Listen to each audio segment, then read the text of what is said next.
आज जिस बुक की बात करेंगे उसका नाम है better than before. Better than before से 10 पार्ट जिनसे सीख मिलती है कि आदतों को समझना। ये पुस्तक आदतों की प्रकृति पर प्रकाश डालती है और पता लगाती है कि वे हमारे दैनिक जीवन को कैसे आकार देते हैं। यह हमारी आदतों को समझने के महत्व पर जोर देता है और यह भी बताता है कि वे हमारी समग्र भलाई में कैसे योगदान करती है। दूसरा, आदत प्रवृत्तियों की पहचान करना।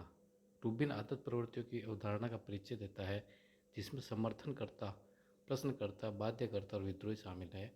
अपनी आदत की प्रवृत्तियों की पहचान करके हम बेहतर ढंग से समझ सकते हैं कि हमारे लिए काम करने वाली आदतों को प्रभावी ढंग से कैसे बनाया और बनाए रखा जाए। आदत निर्माण रणनीतियाँ।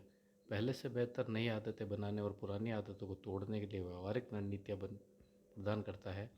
रूबिन पाठकों को स्थायी आदतें स्थापित करने में मदद करने के लिए आदतों को व्यवस्थित करने, निगरानी, शेड्यूलिंग और जवाबदेही जैसी तकनीकों की खोज करता है। आदत से जुड़ी कहानियाँ। यह किताब उन आम आदमियों की जांच करती है जिनका इस्तेमाल लोग अपनी आदतों को तोड़ने का औचित्य साबित करने के लिए करते हैं, जैसे कि कल की खामियां या सभी या कुछ नहीं की खामियां।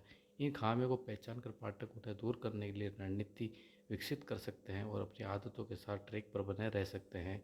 पांचवा, छोटे कदम बड़े बदलाव की ओर ले जाते हैं।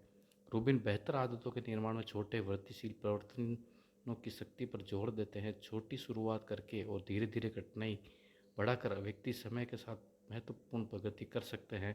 आदत पर नज़र रखना और जवाबदेही। पुस्तक आदतों पर नज़र रखने और प्रकृति के लिए खुद को जवाबदेह बनाए रखने के महत्व पर प्रकाश डालती है। रोबिन आदत पर नज़र रखने के लिए विभिन्न उपकरणों और तकनीकों पर चर्चा करता है, जैसे जर्नलिंग, आदत ऐप्स और जवाबदेही भागीदार।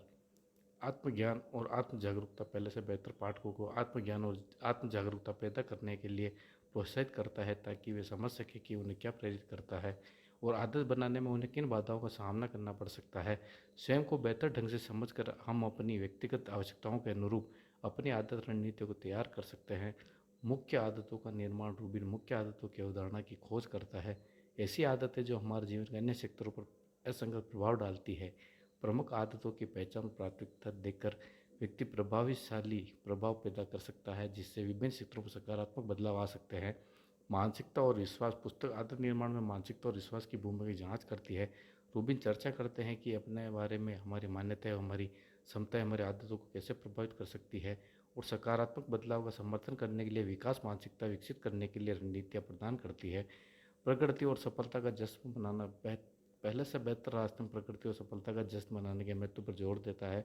छोटी छोटी जीतों को स्वीकार और पुरस्कृत करके व्यक्ति लंबे समय तक प्रेरित और अपनी आदतों के प्रति प्रतिबद्ध रह सकते हैं। पहले से बेहतर के ये पाठ आदत निर्माण के विज्ञान में मूल्यवान अंतर्दृष्टि प्रदान करते हैं और ऐसी आदतें बनाने के लिए व्यवहारिक नीतियाँ प्रदान करते हैं जो अधिक खुशी की ओर ले जाती है। तो ये है ऑडियो समरी। कैसे लगी आपको? अगर अच्छी लगी तो आप लाइक एंड सब्सक्राइब कीजिएगा चैनल को और डिस्क्रिप्शन में लिंक दिया गया जहाँ जाकर आप इस बुक को परचेज कर सकते हैं।